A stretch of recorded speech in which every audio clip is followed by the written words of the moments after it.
ৰসে বৈকুণ্ঠ প্ৰকাশে প্ৰেমৰ মিতৰ নদী শ্ৰীমন্ত শংকৰে পাৰ ভাঙি দিলে ব্ৰহে ব্ৰহ্মাণ্ডক ভেদি ৰাম।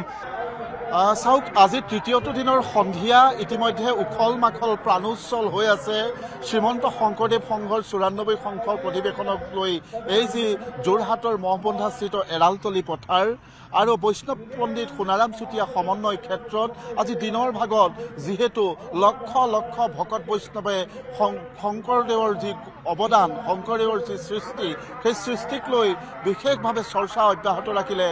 পুৱাৰ ভাগৰ আমি কাৰ্যসূচী দেখুৱালোঁ, দুপৰীয়াৰ মুকলি সভাৰ কাৰ্যসূচী দেখুৱালোঁ। এই মুহূৰ্তত আমাৰ লগত এগৰাকী বিশেষ অতিথি আছে, যিগৰাকী অতিথি বিশেষভাৱে চৰ্চিত, যিগৰাকী সকলোৰে পৰিচিত এখন মুখ। মই প্ৰথমতে তেখেতক চিনাকি কৰি দিছোঁ। জ্ঞানী হৰজিত সিং, জছবীৰ সিং, তেখেত হৈছে নগাঁও বৰকলাৰ নগাঁও বৰকলাৰ তেখেত হয় আৰু তেখেতে প্ৰতিখন অধিৱেশনলৈ যায় গুৰুজনাৰ যি আদৰ্শ, সেই আদৰ্শৰ প্ৰতি তেওঁ সদা আকৃষ্ট। আৰু যদিও তেওঁ শিখ ধৰ্মাৱলম্বী এগৰাকী বৈষ্ণৱ, কিন্তু তেওঁ শ্ৰীমন্ত শংকৰদেৱৰ গুৰুজনাৰ যি আদৰ্শ, সেই আদৰ্শৰে অনুপ্ৰাণিত এগৰাকী ব্যক্তি। মই প্ৰথমতে আপোনাক সেৱা ধৰিছোঁ। শ্ৰীমন্ত শংকৰদেৱ সংঘৰ অধিৱেশনত আজি আকৌ আপুনি পদাৰ্পণ কৰিছে, কেনে অনুভৱ হ'ল? এইবাৰ যোৰহাটৰ আতিথ্য কেনে দেখিলে? পোনপ্ৰথমে আপোনালোকৰ নিউজ 18ক আমাৰ অসমত বসবাস কৰা সকলো অসমীয়া শিখ সন্থাৰ হৈ আপোনাৰ আন্তৰিক অভিনন্দন সেৱা যাচিছোঁ। শিখ ধৰ্মৰ যিটো আদৰ্শ, জগতগুৰু শ্ৰীমন্ত শংকৰদেৱ গুৰুজনাৰ সেইটো আদৰ্শ, এই আদৰ্শৰ মাজত আমাৰ সম্পূৰ্ণ পাৰ্থক্য কোনো নাই, সম্পূৰ্ণ মিল দেখা যায় আৰু সম্পূৰ্ণ মিল দেখা যায়। গতিকে এই জগতগুৰুজনৰ যি আমাৰ শিখ ধৰ্মৰ বৰলুইতৰ পাৰত, ব্ৰহ্মপুত্ৰৰ পাৰত শিখ ধৰ্মৰ জগতগুৰু নানক চাহেব সুদূৰ পঞ্জাৱৰ পৰা আহিছিল। শংকৰদেৱ গুৰুজনৰ লগত মহামিলন ঘটিছিল বৰলুইতৰ পাৰত। এইটো আমি আগেও কৈছোঁ, আজিও কৈ যাম, আগলৈও কৈ যাম। এইটো সম্পূৰ্ণ সত্য এটা তথ্য আমাৰ হাতত আছে আৰু আমি প্ৰতি বছৰে অসমীয়া শিখ সন্থাৰ হৈ পেলাই প্ৰতিনিধি হিচাপে আমি ইয়াত আহোঁ। আজি আমি সাংস্কৃতিক সন্ধিয়াত শিখ ধৰ্মৰ পবিত্ৰ শবদ কীৰ্তন আমি পৰিৱেশন কৰিম। সেইটো আমাক আহ্বান কৰিছে তেখেতসকলে। আমাৰ অনুভৱটো আপোনালোকে বিচাৰিছে, অনুভৱটো আমি আগতেও কৈছোঁ। উবা নৰলোক হৰি ভজিওক গুৰুজনাই কৈছে, শংকৰদেৱ গুৰুজনাই। ইয়াত গুৰুজনাৰ আদৰ্শ যি যে তেখেতে সপোন দেখিছিল, সেই সপোন আজি শ্ৰীমন্ত শংকৰদেৱ সংঘই বাস্তৱত পৰিণত কৰিছে। আজি ৯৪ সংখ্যক মূল অধিৱেশন, এই মূল বৈষ্ণৱ পণ্ডিত সোণাৰাম চুতীয়াৰ ডাঙৰীয়াৰ ক্ষেত্ৰ।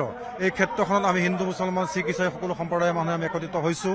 মূল মঞ্চত আজি আমি অসমীয়া শিখ সমাজৰ পিনৰ পৰা তথা অসমীয়া শিখ সন্থাৰ পিনৰ পৰা আমি মাননীয় মান্যবৰ পদাধিকাৰী প্ৰভু প্ৰধান সম্পাদকে আমি সন্মান যাচিছোঁ। প্ৰতি বছৰে যাচা হয় আমাৰ সৰ্বোচ্চ সন্মানীয় স্বৰূপা আৰু অন্যান্য ধৰ্মীয় গ্ৰন্থ বাণী আমি ধুনীয়াকৈ লিখি কৰি তাত দিয়া হয়। এইটো আমি দিছোঁ এইটো কাৰণে যে সেই দিয়াৰ কাৰণেই আমাৰ যিটো সাদৃশ্য আছে সেইটো নহয়। আমাৰ পূৰ্বতে আমি যদি যাওঁ, আমাৰ ১৪৬৯ খ্ৰীষ্টাব্দত জগতগুৰু শংকৰদেৱ গুৰুজনাৰ আৱিৰ্ভাৱ হৈছিল, ১৪৬৯ খ্ৰীষ্টাব্দত গুৰু নানক চাহেবৰ আৱিৰ্ভাৱ হৈছিল। আৰু বিশ্বৰ ইতিহাসত আমি আগেও কৈছোঁ, কালি পৰহিৰ পৰা কৈ আছোঁ আপোনালোকৰ আগত, বিভিন্ন আপোনাৰ আমাৰ ৰিপৰ্টাৰসকল আপোনালোকক কৈ আছোঁ যে আমাৰ দুয়োজন গুৰু যিটো মানে একেশ্বৰবাদ মিল আছে, বাকী সকলো অদ্বৈতবাদ। আমি সকলোকে সন্মান কৰোঁ, সকলো ধৰ্মকে হেৰি কৰোঁ, কিন্তু গুৰুজনাৰ যি নীতি আদৰ্শ এই আমাৰ শিখ ধৰ্মৰ লগত সম্পূৰ্ণ সাদৃশ্য আছে, মিল আছে। আৰু পবিত্ৰ গ্ৰন্থ চাহেবত ভগৱান শ্ৰীকৃষ্ণৰ বৰ্ণনা আছে। অসমৰ বৰলুইতৰ পাৰত আমাৰ জগতগুৰু দুয়োজনাই যে মহামিলনটো ঘটিছিল, তাৰ বাদেও আমাৰ একে কৃষ্ণং সৰ্বে দেৱা দেৱতা আত্মা বসুদেৱ যে কো জানে পেয় নানকে তাকে দাসে চৈ নিৰঞ্জনে দেৱ।